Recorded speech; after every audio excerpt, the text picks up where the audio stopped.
पिछले क्लास में हम लोग यहीं थे क्या? अमाशय के बारे में पढ़ना है ना। चलिए, तो इससे पहले हम लोग माउथ कैविटी में दांत के बारे में, जीभ के बारे में और लार ग्रंथि के बारे में पढ़ चुके हैं। आज हम लोग पढ़ने जा रहे हैं अमाशय के बारे में, जिसको अंग्रेजी में लिखा हुआ एस्टोमैक, यानी अपनी भाषा में जिसको हम लोग पेट कहते हैं, उदर कहते हैं, उसी को अमाशय या एस्टोमैक के नाम से जाना जाता है। और इसकी एक फिगर आपको दिखाई दे रही होगी। तो ये जो फिगर एस्टोमैक का है यानी अमाशय का है, इस अमाशय में एक थैला लग रहा है, यहां पर बना हुआ है, नहीं लगता है एक बैग है, झोला है। तो हमारे बॉडी के अंदर भी जो हमारा डाइजेस्टिव सिस्टम है, तो उस डाइजेस्टिव सिस्टम में एक बैग होता है, एक थैला होता है, जहां पर भोजन का तात्कालीन संग्रहण होता है और उस भोजन के पाचन का भी कार्य संपन्न होता है। तो भोजन का तात्कालीन संग्रहण की बात करेगा या भोजन के तात्कालीन पाचन की बात करेगा, तो वह किस अंग में होगा? अमाशय में होगा, एस्टोमैक में होगा।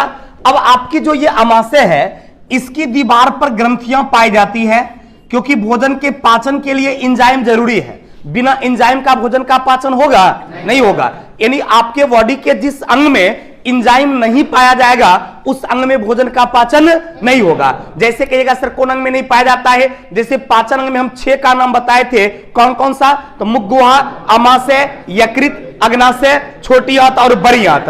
तो छोटी आंत तक जो भी पढ़ाएंगे तो इसमें एंजाइम पाया जाता है, लेकिन बड़ी आंत में एंजाइम नहीं पाया जाता है। तो बड़ी आंत में एंजाइम चूंकि नहीं पाया जाता है, इसलिए कभी भी बड़ी आंत में भोजन का पाचन नहीं होता है। बात समझ में आ रहा है? भले 6 अंग का नाम अभी हम लोगों को पढ़ना है कि भोजन का ही 6 अंग है जो भोजन के पाचन में सहयोग प्रदान करता है, लेकिन बड़ी आंत में एंजाइम नहीं पाया जाता है। बड़ी आंत में किसी भी प्रकार का पाचक एंजाइम नहीं पाया जाता है, और एंजाइम नहीं पाए जाने के कारण बड़ी आंत में भोजन का पाचन नहीं होता है। तो ठीक उसी तरह से यहां पर जो हम लोग अमाशय पढ़ने जा रहे हैं, तो इससे भी एंजाइम निकलना है, और जब तक एंजाइम निकलेगा नहीं तब तक भोजन का पाचन होगा नहीं। तो उस एंजाइम को निकलने के लिए तो ग्रंथियां होना चाहिए, बिना ग्लैंड का तो एंजाइम बनेगा नहीं। तो इस पर भी एक ग्रंथियां पाई जाती है, और आपका जो अमाशय है, इसकी दीवार पर जो ग्रंथियां पाई जाती है, इस ग्रंथि को जानते क्या कहा जाता है? गैस्ट्रिक ग्लैंड कहा जाता है। क्या कहा जाता है? Gastric gland. अमाशय की दीवार पर पाई जाने वाली ग्रंथि को क्या कहा जाता है? गैस्ट्रिक ग्लैंड कहा जाता है। अब आपका जो ये गैस्ट्रिक ग्लैंड्स है, इससे लिक्विड का स्राव होता है, यानी इससे जूस निकलता है। इससे क्या निकलता है बाबू? तो इससे जूस निकलता है। अब इससे जो निकलने वाला जूस है, इस जूस को हम लोग गैस्ट्रिक जूस कहते हैं। गैस्ट्रिक ग्लैंड से निकलने वाले जूस को क्या कहते हैं? अरे अनार से जो रस निकलता है उसको क्या कहते हैं? अनार का जूस कहते हैं ना। अब पपीता से निकलता है तो पपीता का जूस। उसी तरह से गैस्ट्रिक ग्लैंड से निकलने वाले जूस को क्या बोलेंगे? गप करो टोपी। पपीता का जूस। तो उसी तरह से गैस्ट्रिक ग्लैंड से निकलने वाले जूस को क्या बोलेंगे? गप करो टोपी। पकड़ा गया तुम रे। उन लोग को बुझता क्या हम तो पीछे न गप्पो करेंगे चलेगा। मेरी नजर वहां तक जाती है जहां सूर्य का प्रकाश नहीं पहुंच पाता है। समझ रहा है ना? तो इसीलिए बात के रफ्तार चुपचाप। तो गैस्ट्रिक ग्लैंड से जो निकलता है जूस, उसको क्या बोलते हैं? गैस्ट्रिक जूस बोलते हैं। अब इस गैस्ट्रिक जूस में देखना है कि सर कौन सा एंजाइम है जो एंजाइम आपके भोजन का पाचन करेगा। तो इससे निकलता है 2 एंजाइम। इससे कितना एंजाइम निकलता है? 2 एंजाइम। एक को पेप्सिन एंजाइम कहते हैं और एक को रेनिन एंजाइम कहते हैं। इसके अलावे इससे हाइड्रोक्लोरिक अम्ल, यानी वो जो रस निकलती है, उस रस की प्रकृति एसिडिक होती है, उस रस में हाइड्रोक्लोरिक अम्ल पाया जाता है। तो इसलिए यहां पर आप देखिए कि गैस्ट्रिक जूस जो है, इसको 3 भागों में बांट दिया गया। गैस्ट्रिक जूस को कितने भागों में बांटा गया भाई? गैस्ट्रिक जूस को कितने भागों में बांटा गया? 3 भागों में। तीनों आपके सामने हैं। एक आपका हाइड्रोक्लोरिक अम्ल हो गया, HCl हो गया, दूसरा पेप्सिन एंजाइम हो गया, और तीसरा क्या हो गया? रेनिन एंजाइम हो गया। अब मन में सवाल आया होगा कि सर ये HCl करता क्या है? तो हाइड्रोक्लोरिक अम्ल शब्द से स्पष्ट है कि इसकी प्रकृति एसिडिक होती है, यानी अम्लीय होती है। तो जिसकी प्रकृति एसिडिक है वह भोजन में अम्लीयता प्रदान करेगा। HCl क्या करती है भोजन में? अम्लीयता प्रदान करती है। तो कहेगा अम्लीयता प्रदान करने से होगा क्या? तो भोजन का पाचन आसान हो जाएगा, यानी ज्यादा एसिडिक फूड जो होता है उसका डाइजेशन आसानी से होता है। अर्थात आपके भोजन में अम्लीयता प्रदान करने का काम कौन करता है? HCl करता है।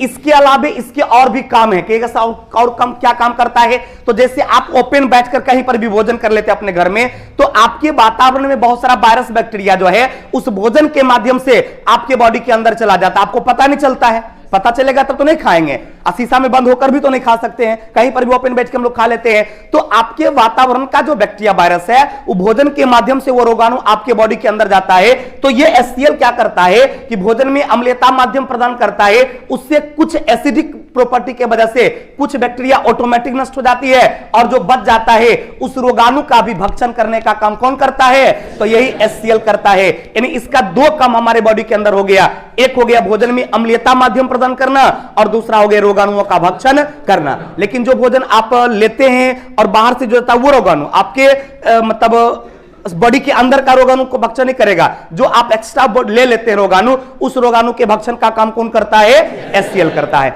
अब दो एंजाइम बच गया, एक पेप्सिन एंजाइम और दूसरा क्या हो गया बाबू? Rennin enzyme. तो हम लोगों के बॉडी में ज्यादा पेप्सिन एंजाइम पाया जाता है, और छोटा बच्चा जो रहता है, जिसे 2 महीना 4 महीना 5 महीना साल 2 साल का बच्चा जो रहता है उसमें ज्यादा क्या पाया जाता है? Rennin enzyme. ये दोनों एंजाइम हम लोगों के बॉडी में है, लेकिन हम लोगों के बॉडी में ज्यादा कौन होगा?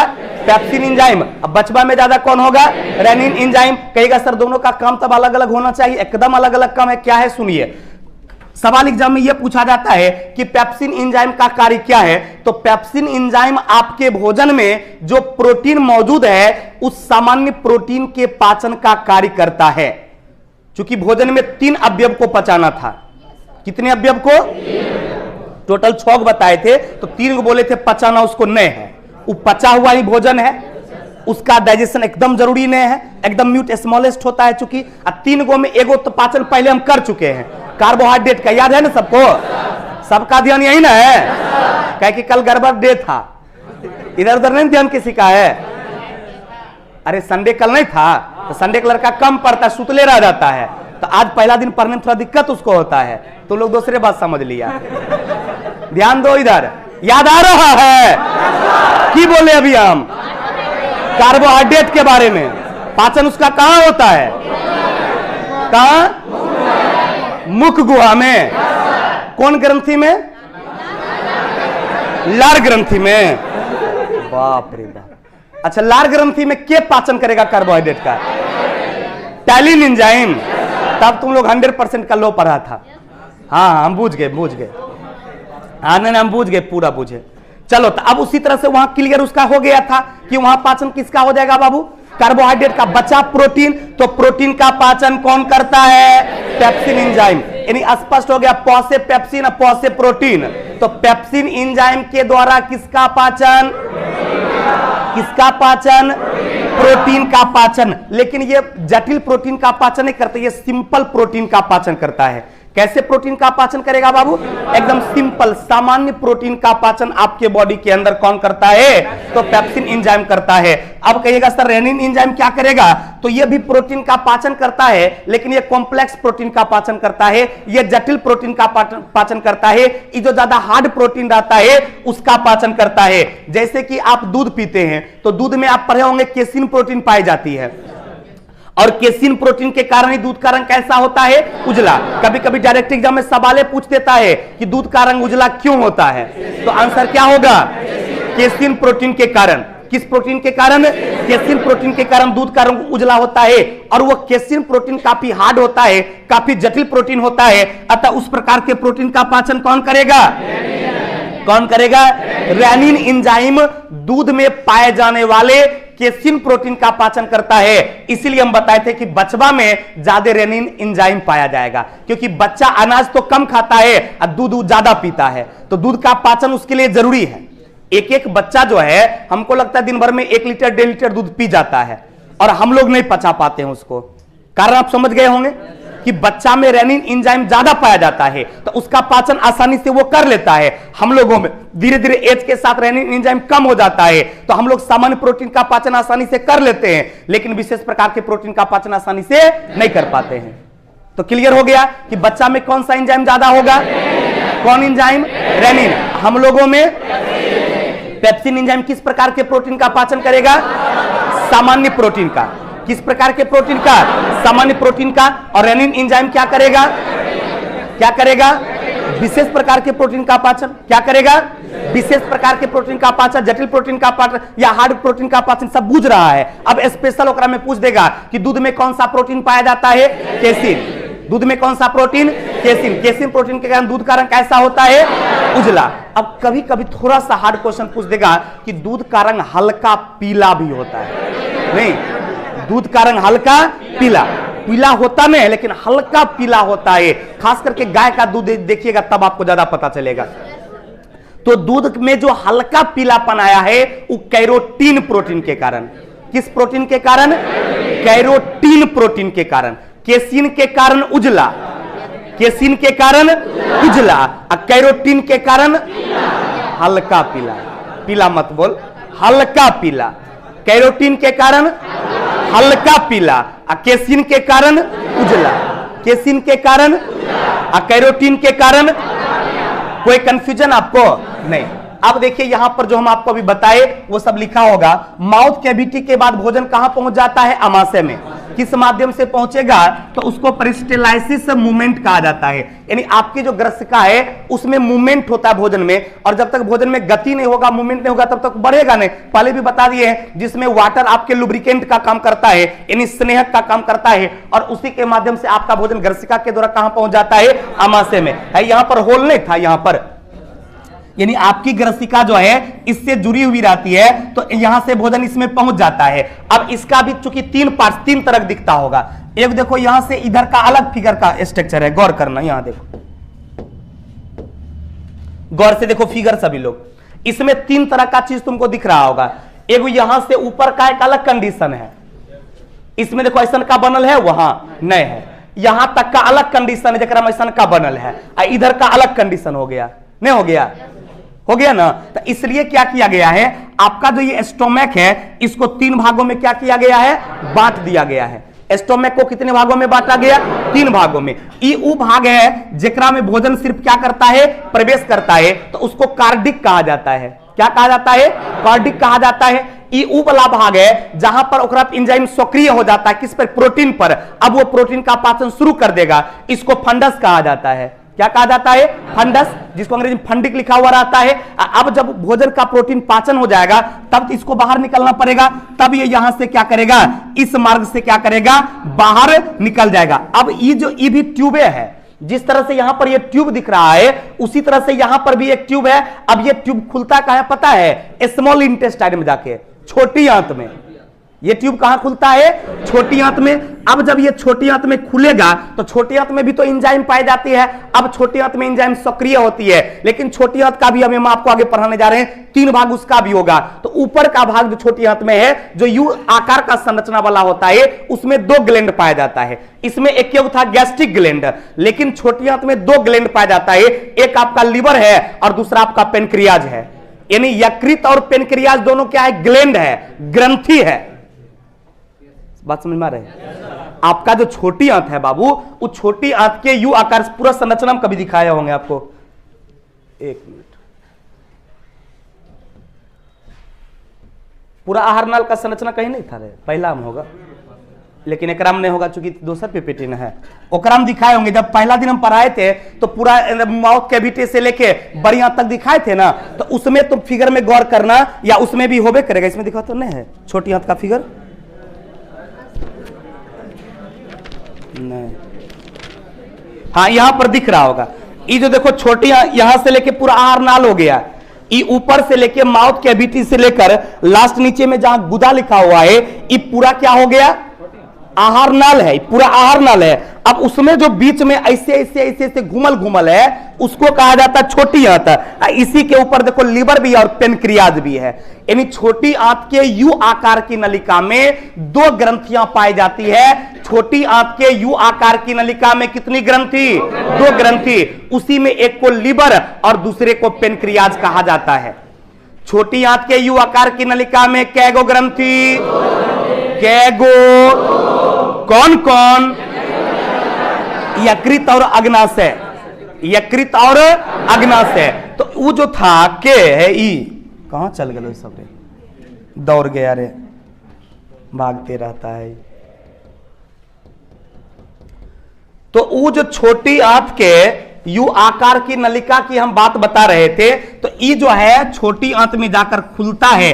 जब ये छोटी आंत में जाकर खुलेगा तब फिर उसमें 2 ग्रंथियां हैं। अब वहां पर भी काम स्टार्ट होगा। तो यहां प्रोटीन का पाचन हुआ था और वहां पर कार्बोहाइड्रेट का, सॉरी, वसा का पाचन होगा। अब एक चीज बचा हुआ है, कार्बोहाइड्रेट प्रोटीन 2 का पाचन आपने कर लिया। अब पचाना सिर्फ किसको है? वसा को। तो वहां पर एक चीज बचल है, वसा, जिसका पाचन आपके लिवर में होता है, यानी यकृत में होता है। इसलिए कभी आपने गौर किया होगा कि यदि किसी को जॉन्डिस हो जाता है या अन्य कोई भी प्रॉब्लम हो जाता है लिवर संबंधी, तो कहता है इसको पका हुआ तेल पक चीज या वसायुक्त चीज या घी डालडा दिस दैट इसको मत खाने दीजिए।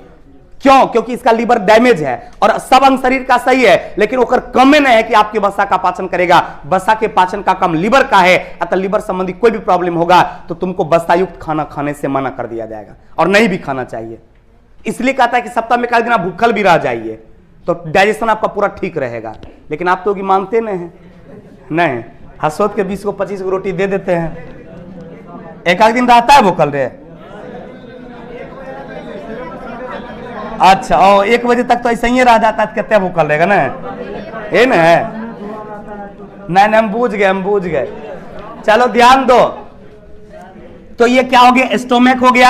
अब देखिए, स्टोमक में तात्कालीन भोजन का संग्रहण भी होता है और भोजन का पाचन भी होता है, क्योंकि वो थैलानुमा संरचना है। भोजन जो आप लीजिएगा तत्काल उसको वहां रोकेगा, संग्रहित भी करता है और उसका पाचन का भी काम करता है। फिर अमाशय जहां से शुरू होता है वहां एक वॉल्व लगा हुआ है। ट्यूब देखेबे किए थे, वहां एक ट्यूब जैसी संरचना होती है, उसको कार्डिक स्पिंटर कहा जाता है। बोले थे ऊपरला भाग कार्डिक काला, दूसरा फंडिक कहलाएगा। और ये आहार नल का सबसे चौड़ा भाग कौन सा है? अमाशय। आहार नल का सबसे चौड़ा भाग कौन सा है? तो आहार नल का सबसे चौड़ा भाग अमाशय है। अब अमाशय को कितने भागों में बांटा गया है? कितने भागों में? 3 भागों में। एक को क्या कहा गया? कार्डिक। दूसरे को क्या कहा गया? फंडिक। और तीसरे को कहा जाता है पाइलोरिक। तीसरे को क्या कहा जाता है? पाइलोरिक। इन्हें जो छोटी आंत में खुलती है उसको पाइलोरिक कहा जाता है। बीच वाला को फंडस कहा जाता है, जहां पर प्रोटीन का पाचन होता है। और जहां वो इन करता है उसको क्या कहा जाता है? कार्डिक। जहां एंट्री मारता है अमाशय में भोजन उसको क्या कहा जाता है? कार्डिक। तो टोटल कितना भाग हो गया? 3 भाग हो गया। अब आपका जो ये अमाशय की दीवार है उस पर बता एक चिपचिपा पदार्थ होता है, उसको गैस्ट्रिक ग्लैंड कहते हैं। क्या कहते हैं? गैस्ट्रिक ग्लैंड कहते हैं। अब गैस्ट्रिक ग्लैंड से क्या निकलेगा भाई? तो गैस्ट्रिक जूस निकलेगा। गैस्ट्रिक ग्लैंड से क्या निकलती है? गैस्ट्रिक जूस निकलती है। गैस्ट्रिक जूस में कितना प्रकार का पदार्थ पाया जाता है? क्या प्रकार का पदार्थ? 3 प्रकार का। कौन कौन?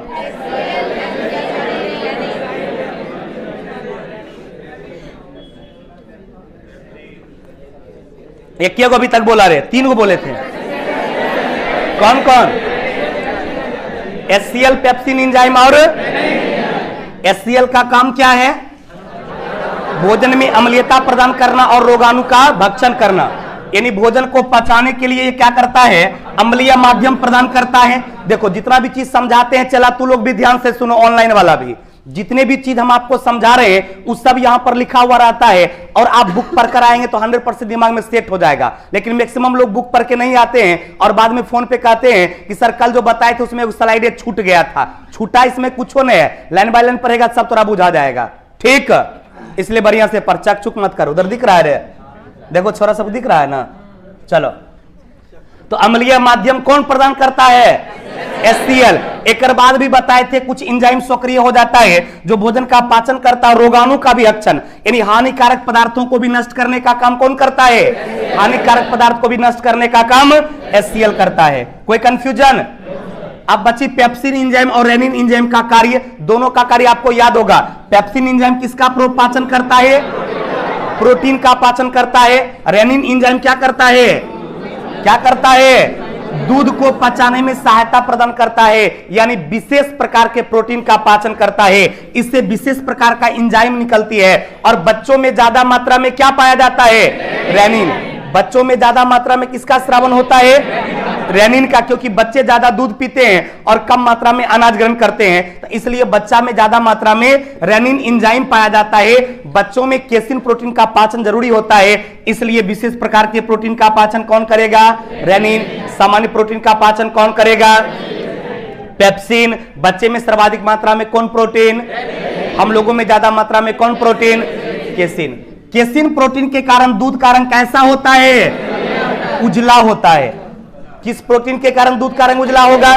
केसिन प्रोटीन लिखा हुआ ही है। और हल्का पीला बोले थे, हल्का पीला केकर कारण? कैरोटीन के कारण। हल्का पीला उजला केसिन प्रोटीन के कारण। अब देखिए दूध जो है वो बच्चे पीते हैं और बच्चे स्वस्थ भी रहते हैं, जबकि वो अनाज तो खाता नहीं है। और आप बोलिएगा सर, एक दिन आप समझा रहे थे तो कहे थे कि दूध संतुलित आहार नहीं है। यदि संतुलित आहार नहीं है तो फिर बच्चा कैसे जिंदा रह रहा है? तो दूध को संतुलित आहार माना जाता, लेकिन दूध में दो चीज का बाबू अभाव है। एक चीज आपका आयरन और दूसरा विटामिन सी। दूध में सब कुछ पाया जाता है, लेकिन दूध में आयरन और विटामिन सी नहीं पाया जाता है। तो आयरन और विटामिन सी नहीं पाए जाने के कारण दूध को संतुलित आहार की श्रेणी में नहीं रखा जाता है, जबकि भोजन में वो सबसे उत्तम है। खास करके बच्चों के भोजन में दूध को सबसे उत्तम माना जाता है, फिर भी वह संतुलित आहार की श्रेणी में नहीं आता है, क्योंकि कितने चीज की कमी है उसमें? मात्र दो चीज की। कौन कौन? आयरन और विटामिन सी। आयरन और विटामिन सी नहीं पाए जाने के कारण दूध को संतुलित आहार की श्रेणी में नहीं रखा जाता है। उसी के बारे में लिखा हुआ है कि विटामिन सी और आयरन का कमी किसमें होता है? दूध में, इसलिए इसको पूर्ण आहार नहीं माना जाता है। लेकिन मां के दूध बच्चों के लिए सर्वोत्तम आहार होता है, क्योंकि बच्चे को जो चाहिए वो टोटल चीज मिलता है। अरे बच्चा जब तक दूध पीता था तो दौड़ेगा नहीं है ना, गिरेगा नहीं है ना, जो टांग टूट जाएगा। ओकरा तो आराम से लोग उठाते हैं, आराम से रखता है, नहीं आराम से झूला झूलाता है। बात बुझ रहे हैं? दांतों नहीं है, दांत सड़ जाएगा विटामिन सी के अभाव में। बात बुझ रहा है ना? तो अगर नहीं मिल रहा है आयरन विटामिन सी तो कोई फर्क नहीं पड़ता है। हम लोगों को विटामिन सी नहीं मिलेगा, दांत सड़ने लगेगा। ओकरा तो दांतों नहीं है तो प्रॉब्लम होगा। तो ओकरा में आयरन नहीं है और विटामिन सी नहीं भी है तो काम चलेगा। बच्चा के लिए सबसे अच्छा भोजन उसका जो है मां का दूध है। उसके अलावे मां के दूध में एंटीबॉडी पाई जाती है, जिससे बच्चा बीमार भी नहीं पड़ता है, वो सुरक्षित भी रहता है। अगर विटामिन सी नहीं मिल रहा है या आयरन नहीं मिल रहा है तो कोई फर्क नहीं पड़ता है, क्योंकि उसके अंदर का जो एंटीबॉडी है वो उसको बीमारी से लड़ने का क्षमता पैदा करता है, बीमारी से लड़ता है और वह बच्चा सुरक्षित भी रहता है। क्लियर? तो दूध सर्वोत्तम भोजन है बच्चा के लिए, लेकिन वह पूर्ण आहार की श्रेणी में नहीं आता है। पूर्ण आहार की श्रेणी में क्यों नहीं आया? क्यों नहीं आया? कोई कंफ्यूजन?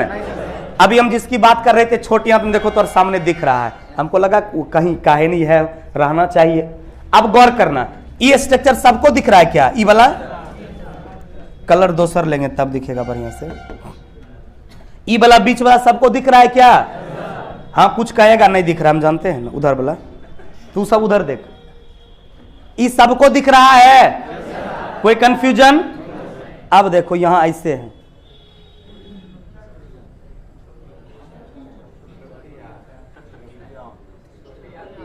हाँ ये सब छोटी आंत है। चला ऐ खत्म नहीं हुआ है, ये ऐसे जाता है, ये ऐसे जाता है, ये लगभग यू आकार का लग रहा है ना ये। तो इसलिए बोले थे कि छोटी आंत का भी 3 पार्ट्स होता है। एक हो गया यू आकार वाला, एक हो गया बीच वाला, एक होता है नीचे वाला।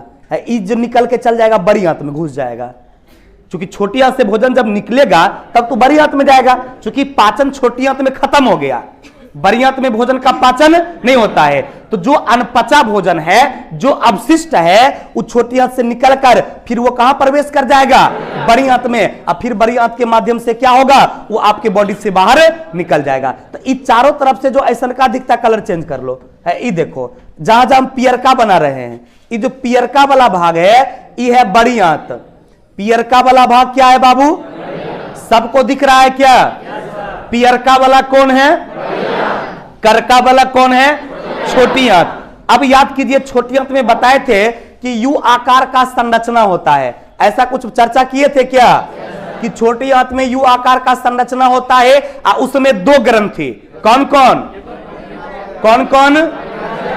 रात में सोया था रे? कौन कौन? यकृत और कोई कंफ्यूजन? चलिए अब देखिए, ये जो संरचना तुमको दिख रहा होगा है ऐसन का रे है, बोला ना हो ये बल्ला, यही लीवर है तोर। ये क्या है? ये क्या है? लीवर। ये है तोर अग्नाशय है। ये जो ऐसे है ये क्या है? अग्नाशय है। देखो ये आके छोटी आंत में खुल गया है, इसके नीचे से थोड़ा सा दब गया है, इसके नीचे से ऐसा एक संरचना रहता है, यही तुम्हारा है पेनक्रियाज, यानी जिसको तुम कहता अग्नाशय। लीवर भी यू आकार की नलिका में और पेनक्रियाज भी यू आकार की नलिका में, और वो है केकर में? छोटी आंत में। क्लियर? तो अब हम तुमको बताने जा रहे हैं स्मॉल इंटेस्टाइन के बारे में, जिसको तुम कहता है छोटी आंत। किसके बारे में पढ़ने जा रहा है? छोटी आंत। एकदम ध्यान से देखना, ये जो फिगर तुम अभी दिखा है तुमको, ये इस तरह से घुमा घुमा घुमा घुमा है? नहीं दिखाया है? ये जो जितना दिखा है नहीं सब घुमा घुमा, ये टोटल का टोटल किसका पार्ट्स हो गया? छोटी आंत का। इसके ऊपर यू आकार की नलिका, वो भी किसका है? छोटी आंत का। छोटी आंत नाम से छोटी आंत है, लेकिन कम से लंबी है, याद रखना। आहार नाल की सबसे लंबी ग्रंथि की यदि आपसे बात किया जाएगा तो आंसर क्या होगा? छोटी आंत। और सबसे बड़ी ग्रंथि की बात किया जाएगा तो लीवर, याद रखिएगा। लीवर सबसे बड़ी ग्रंथि की बात करेगा तो क्या होगा? एकदम ध्यान रखना, सबसे बड़ी ग्रंथि की बात करेगा तो लीवर, और सबसे लंबी की बात करेगा तो छोटी आंत। सबसे लंबी की बात करेगा तो नाम है छोटी है लंबी, नहीं रे, नाम है छोटी है लंबी। तो सबसे लंबी की बात करेगा तो छोटी आंत, सबसे लंबी की बात करेगा तो छोटी आंत, और सबसे बड़ी ग्रंथि की बात करेगा तो लीवर। लेकिन लीवर वो है पार्ट्स किसका? छोटी आंत का।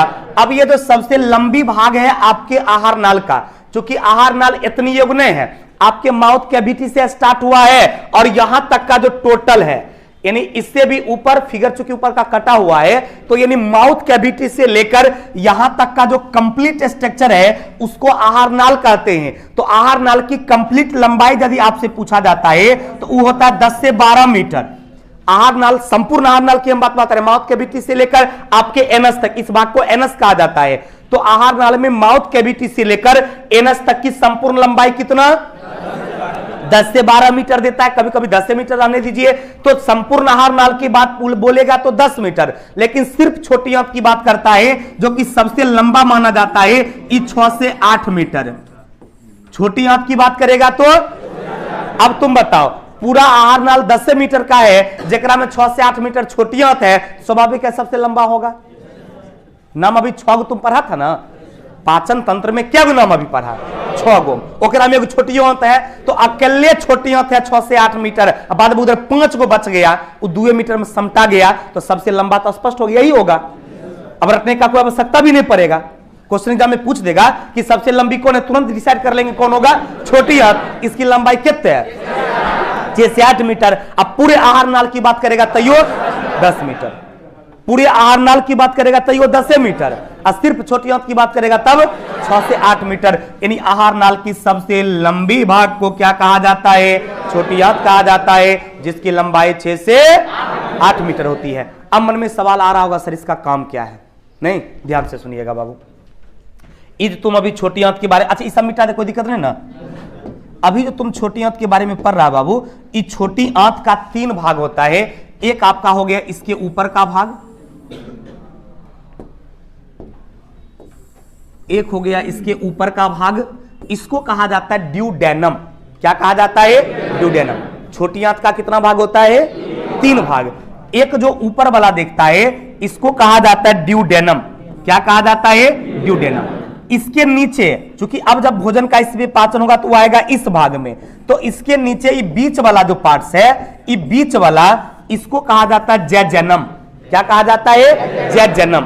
और सबसे नीचे वाला पार्ट्स कहलाता है एल्यूम। क्या कहलाता है? एल्यूम। कितना भाग हो गया? 3 भाग। इन छोटी आंत को कितने भागों में बांटा गया? छोटी आंत को 3 भागों में बांटा गया। एक हो गया ड्यूडेनम, दूसरा हो गया जैजेनम, और तीसरा क्या हो गया? एलियम हो गया। तीनों का अपना अलग अलग काम है, करेगा। लिखिएगा, ये जो जैजेनम है इसमें भोजन का पाचन नहीं होता है, क्योंकि इस अंग में कोई एंजाइम नहीं निकलता है। ध्यान दीजिएगा, छोटी आंत का कितना भाग? 3 भाग। तो भोजन का पाचन होता है एकरे में, ड्यूडेनम में। जैजेनम में भोजन का पाचन नहीं होता है, और एलियम में भी भोजन का पाचन नहीं होता है। तकेगा तब की काम इसका था, तो मार्ग देगा ना। भोजन जो पचा हुआ है, पचे हुए भोजन में जो अपशिष्ट है उसको ले जाके बड़ी आंत में पहुंचाएगा ना, तो पहुंचाने का ही मार्ग है। ये जो है उसको बड़ी आंत में प्रवेश करा देगा, ये पहुंचाने का एक मार्ग है। लेकिन भोजन का पाचन इस तीनों में भी केकराम होता है, तो ड्यूडेनम में। ये क्वेश्चन हो गया 2000 फीट अंदर का, क्योंकि आप अभी कुछ देर पहले भी हम चर्चा किए थे कि छोटी आंत में भोजन का पाचन होता है, अब बड़ी आंत में भोजन का पाचन नहीं होता है। लेकिन क्वेश्चन तो कंपटीशन बढ़ता जा रहा है, तो क्वेश्चन अब पूछ देगा कि निम्नलिखित में से किसमें भोजन का पाचन नहीं होता है। अब ऑप्शन में देता ड्यूडेनम, जैजेनम, ककम्मम या फिर ये एल्यूम। आंसर क्या होता? जैजेनम में भोजन का पाचन नहीं होता है। यदि ये भी ऑप्शन नहीं होता तब आंसर क्या होता? एल्यूम में भोजन का पाचन नहीं होता है। सिर्फ और सिर्फ इसकी बात करेंगे तो भोजन का पाचन छोटी आंत में कहां होता है? ड्यूडेनम। चूंकि ग्रंथियां उसी में पाई जाती है, एंजाइम ओकरे से निकलता है। तो इसमें 2 ग्रंथि का नाम बताए। छोटी आंत के यू आकार की नलिका में क्या ग्रंथि? 2 ग्रंथि। क्या ग्रंथि? 2 ग्रंथि। कौन कौन? यकृत और अग्नाशय, लीवर और पेनक्रियाज। क्या ग्रंथि? कौन कौन? लीवर और पेनक्रियाज। अब कहिएगा सर ये लीवर क्या करेगा, पेनक्रियाज क्या करेगा? तो वो आगे ग्लैंड में पढ़ा देंगे। जस्ट छोटी आंत खत्म करेंगे, बड़ी आंत पढ़ाएंगे, तब 2 ग्रंथि के बारे में पढ़ा देंगे। तो छोटी आंत में आप लीवर और पेनक्रियाज के बारे में आगे पढ़ेंगे। तत्काल आप सिर्फ ये जान गए कि छोटी आंत के यू आकार की नलिका में 2 ग्रंथियां पाई जाती है, एक को लीवर और दूसरे को क्या कहा जाता है? पेनक्रियाज यानी अग्नाशय कहा जाता है। क्लियर? अब कहेगा सर करेगा क्या? तो ये भोजन का पाचन करता है। अब देख इसमें होता क्या है कि छोटी आंत जो तोहर है एकरा से निकलता है 6 गो एंजाइम। याद रखिएगा 5 गो। छोटी आंत से कितना एंजाइम निकलता है? 5 गो एंजाइम निकलता है। कितना एंजाइम? 5 गो एंजाइम। इसमें एक को कहा जाता है इरिप्सिन, एक को कहा जाता है माल्टेज, एक को कहा जाता है सुक्रेज, एक को कहा जाता है लैक्टेज, एक को कहा जाता है लाइपेज। कितना एंजाइम? 5 गो। कितना एंजाइम किससे निकलता है? छोटी आंत से। छोटी आंत से 5 गो एंजाइम निकलता है। इरिप्सिन, लैक्टेज, माल्टेज, सुक्रेज, लाइपेज। क्या गो हुआ? 5 गो। ये 5 का काम है भोजन का पाचन करना। अलग अलग चीज पर ये काम करेगा, और अलग अलग चीज पर काम करके क्या करेगा? उसको अलग अलग तरीके से पचाने का काम करेगा। तो अभी जो हम आपको बताए छोटी आंत में कि आहार नाल का सबसे लंबे भाग की बात करेंगे तो क्या होगा? छोटी आंत। छोटी आंत की लंबाई कितना? अमाशय में पाचन के बाद वो कहां चला जाता है? छोटी आंत में। बोले थे नीचे में ट्यूब के माध्यम से छोटी आंत में प्रवेश करेगा, जिसमें भोजन का सर्वाधिक पाचन और अवशोषण होता है। क्योंकि बड़ी आंत में अब भोजन का पाचन नहीं होना है। क्यों नहीं बड़ी आंत में भोजन का पाचन होगा? क्योंकि एंजाइम नहीं निकलेगा। बड़ी आंत में भोजन का पाचन क्यों नहीं होगा? क्योंकि वहां एंजाइम नहीं निकलेगा, और जहां एंजाइम नहीं निकलेगा वहां पाचन नहीं होगा। तो सर्वाधिक पाचन अवशोषण कहां होगा? छोटी आंत में। कहां होगा? संपूर्ण आहार नाल की लंबाई बोलेगा तो 10 मीटर। संपूर्ण आहार नाली माउथ कैविटी से एनस तक की बात करेगा तो 10 मीटर। अकेले छोटी आंत क्या मीटर? स्वाभाविक है सबसे लंबा है। पाचन संबंधी सबसे अधिक कार्य कहां संपन्न होता है? छोटी आंत में। कहां पर होता है? छोटी आंत। छोटी आंत को कितने भागों में बांटा गया? 3 भागों में। तीनों आपके सामने हैं। एक को ड्यूडेनम, दूसरे को जैजेनम, और तीसरे को क्या कहा जाता है? एलियम कहा जाता है। तीनों का कार्य भी आपने समझ गया कि ड्यूडेनम जो होता है ये यू आकार की संरचना होता है। ये छोटी आंत का जो यू आकार का स्ट्रक्चर होता है, इस यू आकार की संरचना को ही कहा जाता है ड्यूडेनम। जिसमें दो ग्रंथियां पाई जाती है, एक को लीवर और दूसरे को पेनक्रियाज कहते हैं। और एक लीवर हो और दूसरा क्या हो गया, पेनक्रियाज। और उससे जो एंजाइम निकलती है वही एंजाइम भोजन का पाचन करता है। लेकिन जेजनम में हम आपको बताए ये छोटी आंत के नीचे का हिस्सा है और इसमें पहुंचाने का कार्य करता है, यानी इसमें पाचन नहीं होता है, इसमें पाचन नहीं होता है। किसमें, जेजनम में। इस सिर्फ पचा हुआ भोजन को आगे करने का काम करेगा, ये ट्रांसपोर्ट का काम करता है, यहां पर किसी भी प्रकार का पाचन नहीं होता है। जेजनम में पाचन संबंधी कोई भी रासायनिक कार्य संपन्न नहीं होता है। ये बात आपको याद हो गया, कोई कंफ्यूजन? जेजनम में भोजन का पाचन नहीं होगा, क्यों आप बुझिए गए, क्योंकि इसमें एंजाइम नहीं निकलता है और जो पचा हुआ भोजन सिर्फ उसको एक मार्ग देता है और वो आगे तक पहुंचा देता है। बचा इलियम, इस सबसे नीचे वाला भाग है, वो अपने से खाली भोजन को निकाल के अब बड़ी आंत में जो अवशिष्ट भोजन है उसको निकाल के बड़ी आंत में क्या करता है, प्रवेश करा देता है। ये तीनों क्लियर हो गया। अब देखिए क्या है, उससे बोले थे कितना एंजाइम निकलेगा, पांचों एंजाइम का नाम लिखा हुआ है और शायद आपको याद भी हो गया होगा। कौन कौन सा, इरिप्सिन, माल्टेज, लैक्टेज, लाइपेज और सुक्रेज। कितना एंजाइम हो गया, 5। कौन कौन, इरिप्सिन, सुक्रेज, माल्टेज, लैक्टेज और लाइपेज। एक काम क्या होगा, भोजन का पाचन करना, क्योंकि भोजन का सबसे ज्यादा पाचन कहां होता है, छोटी आंत में। अब होता क्या है, ये पेप्टोन कहां से आया पता चला आपको, प्रोटीन से। प्रोटीन के पाचन के बाद वो किसमें कन्वर्ट होता है, पेप्टोन में। अब फिर पेप्टोन को भी पचाना है तब एनर्जी मिलेगा। तो पेप्टोन को कौन पचाता है, इरिप्सिन है, ई वाला। पेप्टोन का पाचन कौन करता है, इरिप्सिन करता है और उसको किसमें कन्वर्ट करेगा, एमिनो एसिड में। और चूंकि एमिनो एसिड के बारे में आपको इंट्रोडक्शन में बताए थे, उससे भोजन आपको डायरेक्ट ऊर्जा मिलती है। एमिनो एसिड से, फैटी एसिड से, ग्लूकोज से आपको डायरेक्ट ऊर्जा मिलेगा। अब बाद में की प्रोटीन और कार्बोहाइड्रेट बसा से इनडायरेक्ट और प्रत्यक्ष, बोले थे, याद आ रहा है। तो प्रत्यक्ष स्रोत में एमिनो एसिड था, तो सबसे ज्यादा पाचन हुआ छोटी आंत में, जिसमें पेप्टोन को इरिप्सिन एंजाइम पचा दिया और एमिनो एसिड में कन्वर्ट कर दिया। कोई कंफ्यूजन? बचा सुक्रोज का पाचन कौन करता है, तो सुक्रेज करता है। सुक्रोज का पाचन, सुक्रेज शब्द से स्पष्ट है, नाम याद कर रटना नहीं पड़ेगा, याद रहेगा। सुक्रोज का पाचन क्या करेगा, सुक्रेज। कन्वर्ट किस में होगा, ग्लूकोज में और फ्रुक्टोज में। माल्टोज है तो माल्टेज पचाएगा, माल्टोज को क्या पचाएगा, माल्टेज। माल्टोज को माल्टेज कन्वर्ट किस में होगा, ग्लूकोज में। चूंकि glucose, amino acid, fatty acid direct ऊर्जा आपको देती है, तो उस रूप में जाना जरूरी था। लैक्टोज को कौन पचाएगा, लैक्टेज। माल्टोज को पचाया माल्टेज और लैक्टोज को पचाएगा लैक्टेज। लैक्टोज को पचाएगा, कन्वर्ट किसमें किया, फैट को क्या पचाएगा, लाइपेज। फैट को लिपिड कहा जाता है, पता है आप लोगों को। फैट्स जो है बसा, उसको अंग्रेजी में लिपिड भी कहा जाता है, तो उसी से लाइपेज याद रखना है। फैट का पाचन क्या करेगा, लाइपेज। फैट को ही लिपिड कहा जाता है, याद है ना। बसा को ही क्या कहा जाता है, लिपिड भी। तो फैट का पाचन क्या करेगा, क्या करेगा, क्या करेगा, लाइपेज। कन्वर्ट किस में होगा, फैटी एसिड में। रे फैटी एसिड ने बोले थे, फैट का पाचन फैटी एसिड के रूप में होता है और ग्लिसरॉल भी बनता है, क्योंकि हम लीवर में बताए थे कि फैटी एसिड भी रहता है और ग्लिसरॉल भी रहता है। आपके लीवर में ग्लिसरॉल भी रहता है और फैटी एसिड भी रहता है। नहीं दिन बता रहे थे, कभी कभी आप खाना नहीं खाते हैं फिर भी आपको काम करना पड़ता है, तो आप खाना नहीं खाते हैं और आपको काम करना पड़ता है, तो उस दिन एनर्जी आपको यही ग्लिसरॉल से मिलता है। और चूंकि लिवर में वो स्टोर रहता है, तो वही लिवर से वो एनर्जी टूटकर आपको ऊर्जा देती है और आप भूखे प्यासे भी काम आसानी से कर लेते हैं।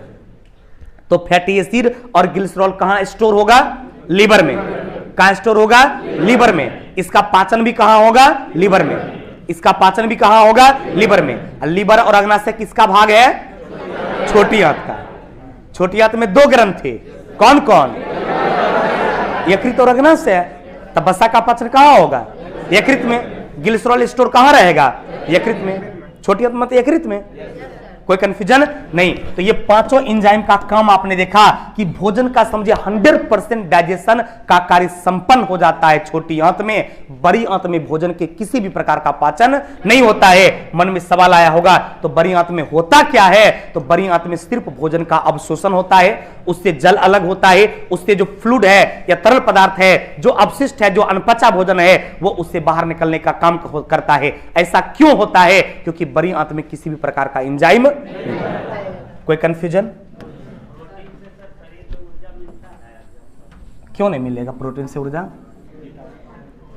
चलिए, नहीं मिलता ऐसा कभी बोले? वो अप्रत्यक्ष बोले मिलता है। अच्छा, नहीं मिलता है कभी बोले थे? वो प्रत्यक्ष मिलता है, प्रत्यक्ष नहीं। नहीं, वो प्रत्यक्ष तो अंतर नहीं है। जैसे तुम किसी को डायरेक्ट लेटर नहीं भेजता है, उसके भतीजा को दे दिया जो तनी पहुंचा देना रेशमी को, तो की कहेगा हम भेजे नहीं थे?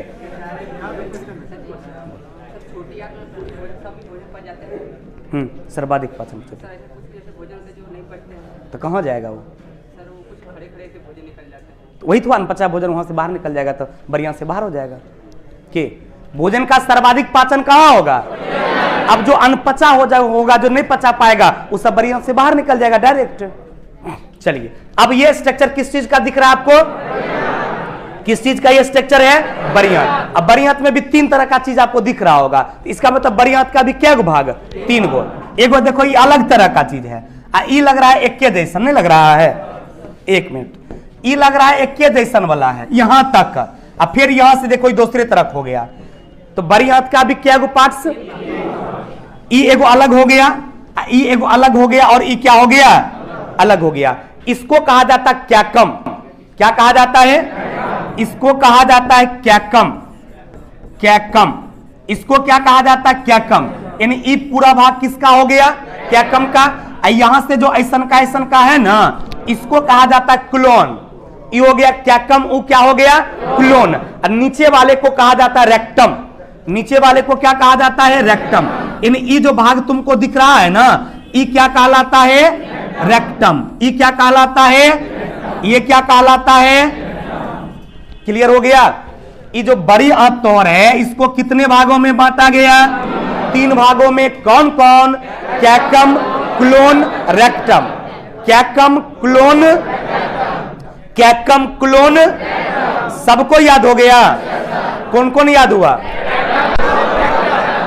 कैकम, क्लोन और रेक्टम। अब फिगर में दिख रहा है, माइंड में भी सेटअप हो गया कि तीनों अलग अलग चीज होता है। जो इधर वाला रहता थोड़ा सा फैला हुआ कैकम हो गया, उसके बाद जो ऐसे ऐसे रहता है वो क्लोन हो गया, अब बाद में फिर जहां से निकल जाएगा भोजन हो गया रेक्टम।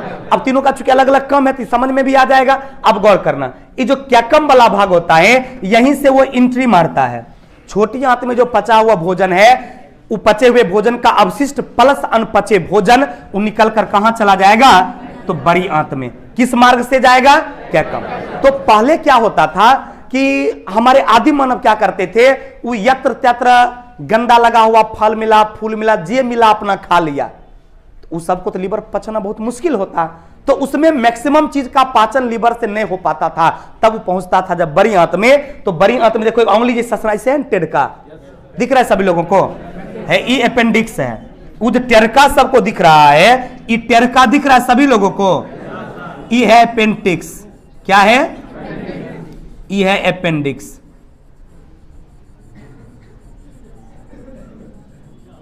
तो वहां से जब पाचन नहीं हो पाता था तो वो आता था बड़ी आंत में। अब बड़ी आंत में जो अपेंडिक्स है कैकम में, वो अपेंडिक्स उस पर काम करता था और कंकर पत्थर को भी, गंदा को भी, पत्ता आता जे भी खाता था उस सब का पाचन कर देता था। तो हमारे आदि मानव में वो सक्रिय था, ओकर कम था।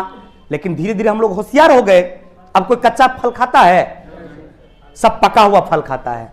मांस को भी पका कर खाता है। ऐसा नहीं मछली खरीद लाया खाने लगा, खस्सी काटा खाने लगा, नहीं। अब पहले पका के लोग खाते थे, जहां जब मिला इतना बराबर नाखून था, हप देखना ही हो, किसी को नहीं देता था, पकाने की बातें छोड़ दो। तो पहले कच्चा फल खाते थे, कच्चे मांस खाते थे, जहां मिला मक्के का इतना दाना है वो उठा डायरेक्ट खा गया।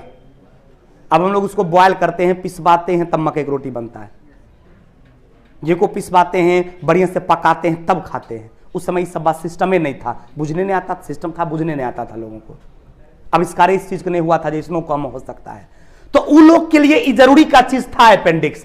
लेकिन धीरे धीरे अब हम लोग फल भी पका हुआ खाते हैं, गंदा नहीं खाते हैं। इन एक रोड पर गिरल है उठा के खा लिए, धोधा खाते हैं नहीं। उसके बाद मांस को भी पकाकर खाते हैं, पूरा सिझा देते हैं, चाप चाप चाप चाप चाप चाप देते हैं नहीं। तो अब इसका कोई जरूरी है? उस सब तो पाचन उधरे खत्म हो जाता है, तनी मनी अनपचा बचता है, धीरे धीरे निष्क्रिय हो गया। आगे हम आपको पढ़ाएंगे सिद्धांत है कि जे अंग का उपयोग तुम करते रहेगा वो अंग डेवलप होगा, नहीं करेगा धीरे धीरे समाप्त हो जाएगा। जैसे पुराने जमाने लोगों का भुआं इतना मोटा मोटा होता था, अब धीरे धीरे कम क्यों हो गया? क्योंकि हम लोग नोच कर फेंक देते हैं नहीं। क्या हुआ रे? की हुआ? हाँ तोरा सनार को कोई था, हम मनाया था कल डेज तू आएगा चट्टाते ही। कैसे वाला टेस्ट होगा? हाँ वो होगा, वो हमको पता था, वो होबे करेगा। कहते परहेज रहो, घर में रहो तो इधर उधर बोकता है। ठीक देखो ठीक है, तो उनको बोल दो संतोष जी को पहले आ जाएंगे। संतोष जी से बात कर लो, जो क्वेश्चन का काम है पहले चल जाइए आप सुबह वाला शिफ्ट में। ठीक ठीक। अरे जुआन आदमी जो होता है ना, ओकर कहिया तबीयत खराब हो जाए कोई गारंटी नहीं है। हाँ माहौल गड़बड़ था कल। ध्यान दो इधर, एगो टाइपिस्ट हमारे है तनी कुमार है, वो तो बोला कि आज तबीयत एकदम ठीक नहीं। हम तो जानते करते ठीक नहीं होकर तबीयत रहेगा, वो नया बात ही थोड़ी हमारा लिए है। कल उसको जबकि हम बोल दिए थे देखो आज तो तबीयत कल गड़बड़ाएगा, इसलिए घरे परहेजे से रहना, क्योंकि हमको पता था कल गड़बड़ाएगा, तबीयत गड़बड़ाइए गया। ध्यान दे, तोरो गड़बड़ है रे, कहता है हमरो कुछ न कुछ बुझा रहा है। चट्टा मारबो इतना मार। ध्यान दो, तो अपेंडिक्स का जो पहले वर्क था अब तो वर्क नहीं हो पा रहा है, तो धीरे धीरे क्या हो जाएगा? निष्क्रिय हो ही गया है। यानी वर्तमान समय में आपकी जो अपेंडिक्स वाला पार्ट्स है यह अवशेषी अंग के अंतर्गत आता है। किसके अंतर्गत आता है? अवशेषी अंग। अवशेषी अंग का मतलब हो गया अब ये शेष रह गया है, इसकी कोई उपयोगिता नहीं है। हमारे पूर्वजों में यह विकसित थी, लेकिन वर्तमान समय में किसी भी प्रकार की कोई उपयोगिता इसका नहीं है। इसलिए अब देखते होंगे थोड़ा सा उसमें सूजन किसी कारण से संक्रमण से आ जाता है तो लोग उसको ऑपरेशन करवा के शल्य चिकित्सा के माध्यम से बॉडी से बाहर कर देते हैं और आपके स्वास्थ्य पर उसका कोई प्रभाव भी नहीं पड़ता है। उसको शरीर से बाहर कर देने पर भी कोई प्रभाव इसलिए नहीं पड़ता है क्योंकि अब उसका कोई कमी आपके बॉडी में नहीं है। अब कच्चा चीज नहीं खाते, नहीं ओकरा पचाना है, धीरे धीरे निष्क्रिय हो गया। उसी तरह से ये जो भुआं आप देख रहे हैं ये धीरे धीरे आने वाला पीढ़ी में क्या होगा? खत्म हो जाएगा। इतना नहीं नोच रहे हैं ना हम लोग कि हमको नहीं लगता अब रह पाएगा ये, क्योंकि इसका उपयोग समझ। कहता हम कहां कर रहे हैं, तोरा कह रहा लियो, इत सभे कह रहा लिए, जेने नोचेगा और कल गुस्सा उठेगा। हाँ एगो डंटा रखा कर, मैं रखना हूं बगल में। हाँ पीछे भेजेंगे चट्टा की। ध्यान दो इधर, तो धीरे धीरे क्या होगा? खत्म हो जाएगा। अभी देखिए आप लोग दाहिना हाथ से ज्यादा काम करते हैं ना, तो दाहिना हाथ से किसी को मार दीजिए एक तमाचा, हमको लगता है पानी नहीं मांग पाएगा, वो गिर जाएगा। अब बामा से मारिएगा तो उतना चोट नहीं लगता, कम है, इसका बहुत कम है। तो दाहिना हाथ की अपेक्षा बामा हाथ निष्क्रिय क्यों हुआ? क्योंकि इसका वर्क कम है। अब पहले दोनों शौक इसलिए था कि लोग कूद कूद करके फल तोड़ते थे, दोनों हाथ से भी चलने का काम करते थे, सक्रिय था। धीरे धीरे इसका निष्क्रिय हो गया। कान पहले लोगों का इतना बड़ा बड़ा होता था, अब देखो कम हो गया। बाल पहले टूटता ही लोगों का नहीं था, झोटमो झोटी करने के बाद अब शैम्पू लगाइएगा सब झड़ जाएगा। तो धीरे धीरे क्या हो रहा है आप समझ रहे हैं ना, कि उपयोग जैसे जैसे कमता जा रहा है। पहले लोगों का नाखून इतना बड़ा बड़ा होता था, टूटता ही नहीं था, मांस को चीर लेता था अपने नाखून से। अब आपका नाखून तनिक बड़ा होगा ना, आटे सामने में टूट जाएगा। मुंह फुलाती है लड़की लोग, हम आटा नहीं सनेंगे, हमारा नाखून टूट गया। तुमको बुझाता कितना मेहनत से बढ़ाए थे, कितना नेल पेंट एकदम लगाए, तोरा की समझ में भी आ रहा है। तो लोग भी बढ़ाता ही होगा, एकाध गो लड़का लोग एक गो बढ़ाएगा, लड़की लोग 2-3 गो बढ़ाती है। हाँ ये देखो बढ़ेले है तनी मनी, ये चला बढ़ेले है, चोट नहीं, तुम लड़का ठीक है, ये ठीक है, ये लड़का बढ़ेले है। देखो इसका वर्क समझ में आ गया। अपेंडिक्स का कोई काम तो और बॉडी में नहीं, इसलिए कभी में दर्द हो जाए तो टेंशन मत लेना, समझना निकलना ही था, अब निकलेगा, कोई दिक्कत आपके बॉडी पर नहीं पड़ेगा। अब कहेगा तब एक ही करेगा, इसका हमको वर्क समझ में आ गया, अब एक कोई विशेष काम नहीं है, अपना ट्यूब है, अपना गया भोजन, लेकिन एक कम तोरा बॉडी में है। ये क्लोन वाला जो पार्ट्स है ना, ये तुम याद करो, जब विटामिन पढ़ा बताए थे, vitamin B3, vitamin B6, vitamin B12 और विटामिन K, याद आया? वो तीन को कहां बनता है? क्लोन में। बड़ी आंत के क्लोन में बताए थे, आप याद कीजिए कि बड़ी आंत के क्लोन वाले भाग में 4 तरह के विटामिन का निर्माण होता है, vitamin B3, vitamin B6, vitamin B12 और विटामिन K। ये कहां बनता है? क्लोन वाला में। तो एक कर यूज तोरा बॉडी में है, ओकर बाद की होगा, यहां से सब काम जाएगा, पाइप है, ये पाइप से भोजन निकलते हुए यहां पर कुछ विटामिन सम्मिलित होते हुए अब इस भाग से क्या होगा, आपके नहीं रेक्टम वाले भाग से क्या होगा, रेक्टम वाले भाग से आपके बॉडी के बाहर क्या होगा, भोज्य पदार्थ चला जाएगा। कोई कंफ्यूजन? अब देखो चट्टा, अब ये न बतलियो रे, सर्वाधिक पाचन और अवशोषण छोटी आंत में होता है, और सिर्फ अवशोषण की बात करेगा तो बड़ी आंत में होगा। बड़ी आंत में पाचन नहीं होता है, सिर्फ और सिर्फ अवशोषण, इसलिए भोजन का सर्वाधिक अवशोषण कहां होगा? बड़ी आंत में। कहां होगा? स्पष्ट लिखल है, देखो, बड़ी आंत में पाचन संबंधी कोई भी कार्य नहीं होता है, क्योंकि इससे किसी भी प्रकार का एंजाइम नहीं निकलता है। बड़ी आंत में पाचन क्यों नहीं होता है? क्योंकि इसमें कोई भी एंजाइम नहीं निकलता है, कोई भी एंजाइम। बड़ी आंत का क्या गो भाग? कौन कौन? Caecum, clone, rectum. अब फिगर में तुम देखिए लिया था, ये हो गया कैकम, ये हो गया क्लोन, ये हो गया रेक्टम। कैकम, क्लोन और रेक्टम। कैकम वाले भाग में एक फिंगर जैसा संरचना है ना, उसको क्या नाम क्या बोले थे? अपेंडिक्स। कैकम में जो फिंगर जैसा संरचना था उसका नाम क्या है? उसका नाम क्या है? क्या है? अपेंडिक्स। अपेंडिक्स का अब काम क्या है? कोई काम नहीं, तब ओकरा बाहर निकाल दें, कैसे? खींचकर, शल्य चिकित्सा से, ऑपरेशन से। क्लियर? चलिए, और क्लोन में क्या बताए? क्लोन में क्या बताए? 4 विटामिन का निर्माण होता है। कौन कौन? कौन कौन? चलिए, क्लियर हो गया? 4 विटामिन का नाम लिख लिया, देखो, B3, B6, B12 और विटामिन K।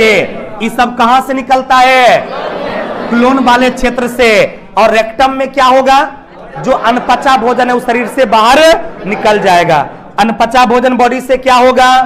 बाहर निकल जाएगा। क्या होगा? बाहर निकल जाएगा। तो कल हम आपको पढ़ाएंगे किसके बारे में? पाचक ग्रंथि के बारे में, जिसमें खास तौर पे 2 ग्लैंड का नाम हम आपको बताएंगे, एक बताएंगे लीवर और दूसरा बताएंगे पेनक्रियाज। तो आज की सेवा यहीं रोकते हैं, अगले क्लास में फिर आपसे मेरी मुलाकात होगी, तो आगे बढ़ेंगे। थैंक यू वेरी मच, यानी कल मिलते हैं। Thank you.